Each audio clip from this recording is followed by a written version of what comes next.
Operadores de carros-pipa que atendem comunidades no semiárido nordestino, especialmente em estados como Alagoas, Rio Grande do Norte e Pernambuco, paralisaram os serviços devido ao não pagamento desde dezembro de 2024. A operação, que abastece mais de 1 milhão de pessoas, inclui áreas em estado de emergência devido à seca. O governo Lula alega que o atraso é causado pela falta de aprovação no orçamento e pela necessidade de um decreto de contingenciamento.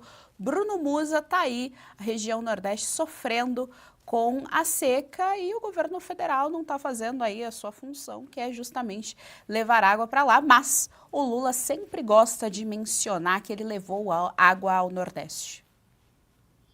Como eu sempre costumo falar, Geise, o tal do longo prazo chega. E nós estamos falando já de décadas do governo do PT, basicamente, né?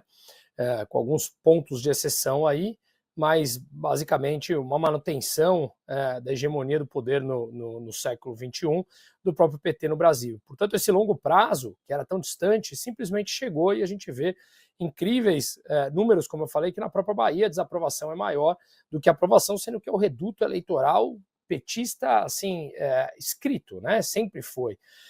O que a gente vê é uma falta de preocupação com o próprio orçamento. Eles sempre vão terceirizar a responsabilidade e jogar a culpa em outro ente.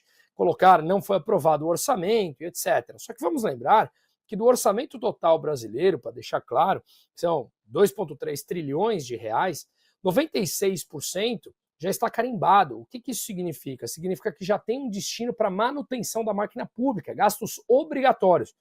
Sobram meros 4% de gastos discricionários, ou seja, os gastos não obrigatórios que entram, por exemplo, investimentos.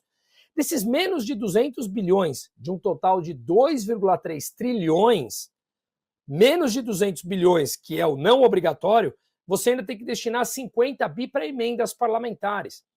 Segundo uma própria pesquisa do Instituto Fiscal Independente do Senado, mostra que por volta de 2034, a continuar nesse crescimento da dívida, 100% do orçamento será carimbado para a manutenção da máquina pública e logo após isso a máquina simplesmente para, não tem mais condições de funcionar.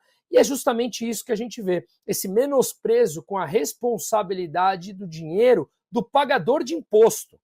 Este sim, usurpado sempre pelo poder desses burocratas no governo. Portanto, podem terceirizar a responsabilidade que for. As pessoas sentindo a consequência da falácia e da mentira que sempre foi o Lula e o PT.